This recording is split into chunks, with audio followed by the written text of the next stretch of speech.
Yo, what's going on, guys? I want to talk about a concept that I've been thinking about for a while. Hope you are doing well. It's good to be back. Lucid Living here. The concept we're going to be getting into is the everything man. And it's something that I've been playing around with in my mind for a good while. So, what is the key point of the everything man? It's the man that can do everything. A full individual, someone who is not constrained by his circumstances. He knows that he is an infinite potential condensed into this finite existence. He is more than his appearance. He is attuned to his essence, a spiritual thing. He is mainly spiritual in heart, mind, and body. Meaning what? He is guided by things from the core. So he is spiritual in mind, heart, and body. And this is something important. So in terms of the mind, he is able to see everything in the one. He is able to see the laws of the universe at play. He understands that all is the mind, and so he is guided by intuition. This is very correlated with the Kabbalion, where we see that all is one and one is all. So the everything man can see the one in everything and everything in the one. That is just a phrase that can mean nothing to you, but if it resonates, then you kind of know where I'm leaning towards.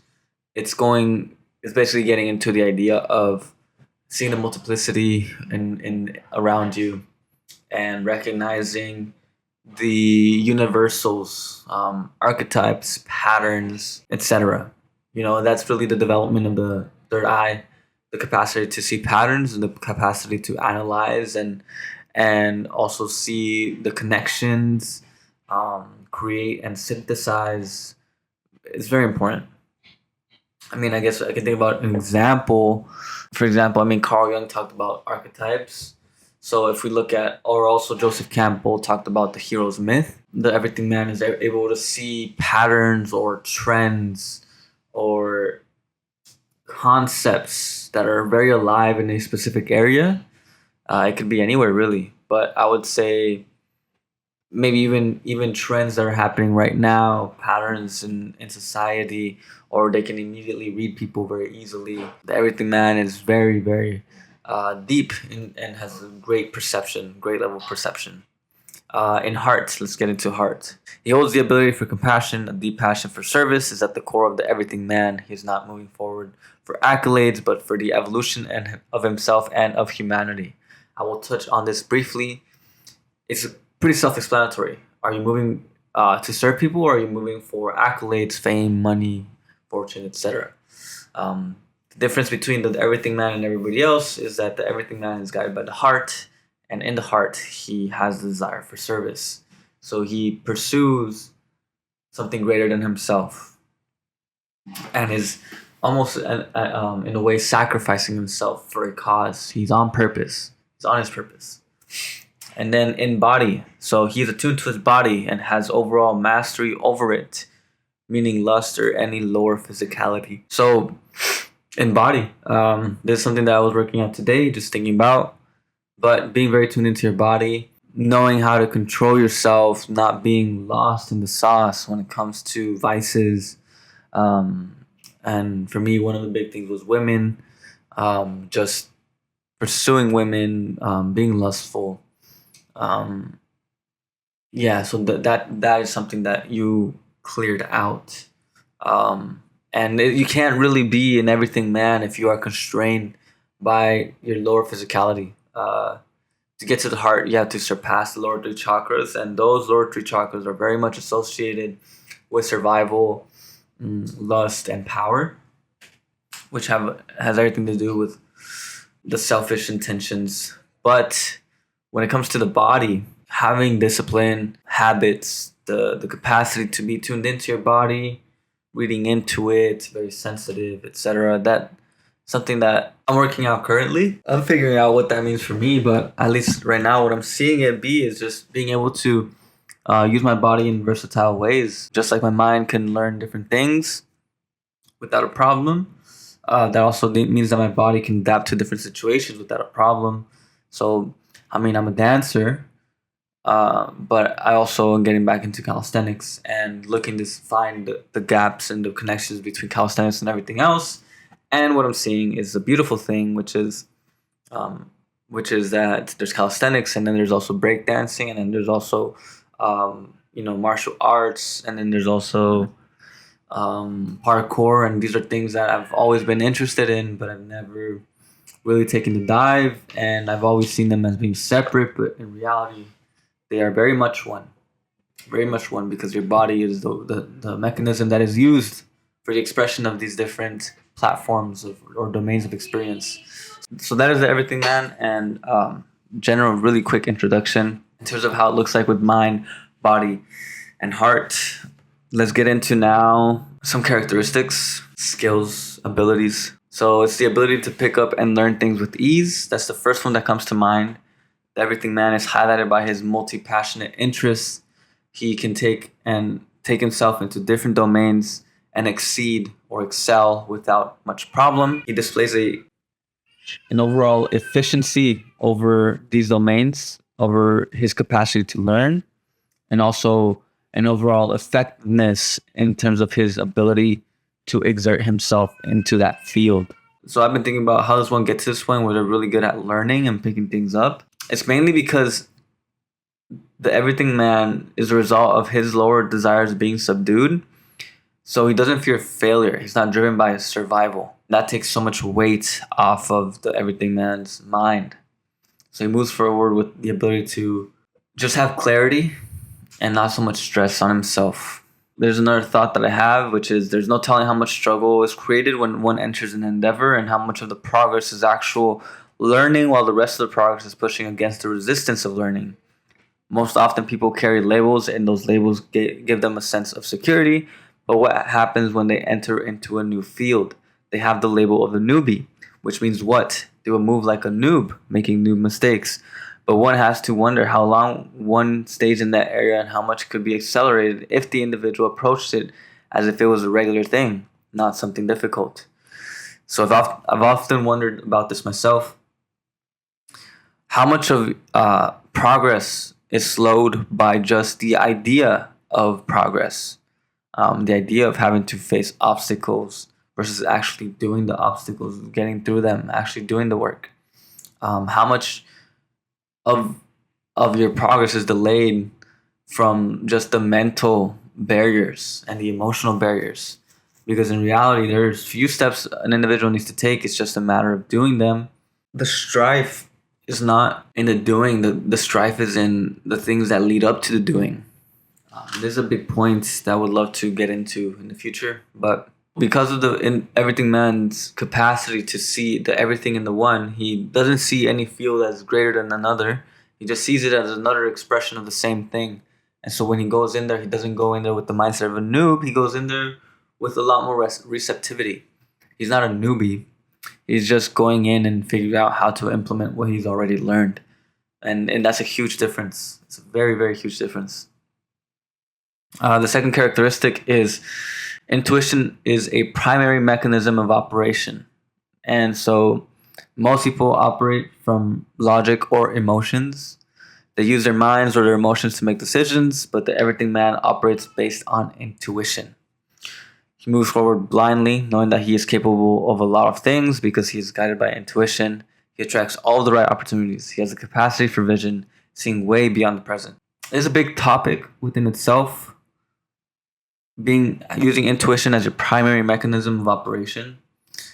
It's a big topic, but what is intuition? Really quick, I would just say is the capacity to move from the higher self. By being connected to the higher self, the Everything Man can move with intuition, and so he makes the decisions that are best suited for him and for the overall success of what he is striving for.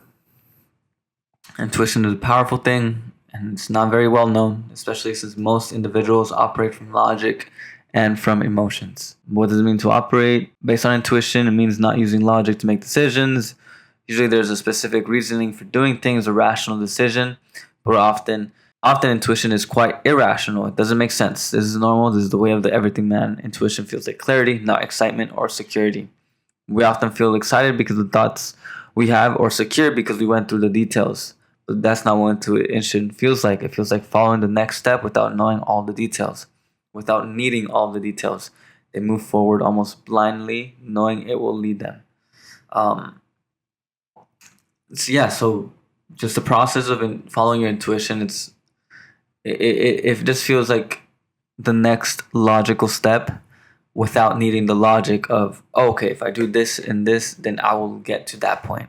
It's just saying that I'm going from A to B, not to get to C, but A to B, to stay open to the options and opportunities from C to Z, right? It's a completely different operation. Intuition doesn't narrow your path, rather it opens it up. There's so many things to get into, but let's get into the next characteristic. Evolution is the primary motive. So most people are motivated by money, status, fame, approval, etc., but none of that motivates the everything man. Nope, he moves forward for the sake of evolution. The discovery is the gold, the pushing of boundaries, the testing of the extremes. That's the main reason he does what he does. He wants to evolve, and he wants to help others evolve. So everything he does is done with purpose. Evolution is the primary motive. I see this completely different. It's like you're playing a different game at this point. You know, it's like most people often think that the work is the main priority or the main thing to focus on, but it's always going to be the thing in the background. And what is the thing in the background? It's the work that is working on you. Who are you becoming when you're entering these domains? And when you focus on who you're becoming rather than what you're doing, then you open yourself up to a whole world of possibilities, because now you're not restrained by what you do. The only limit is um well, there is no limit. The only limit is like your mind. So the moment you zero in on something doesn't mean that you can't zero in on something. It's not really the point. It's that the moment that you become attached to something as a defining characteristic of who you are, that's the moment you lose a lot of leverage, because you begin to take on an identity, and an identity can be fixed, and so then you become fixed in that identity. The truth is that we are a process. The truth is that we are constantly evolving, and the everything man is attuned to that. He understands that. He doesn't doubt it.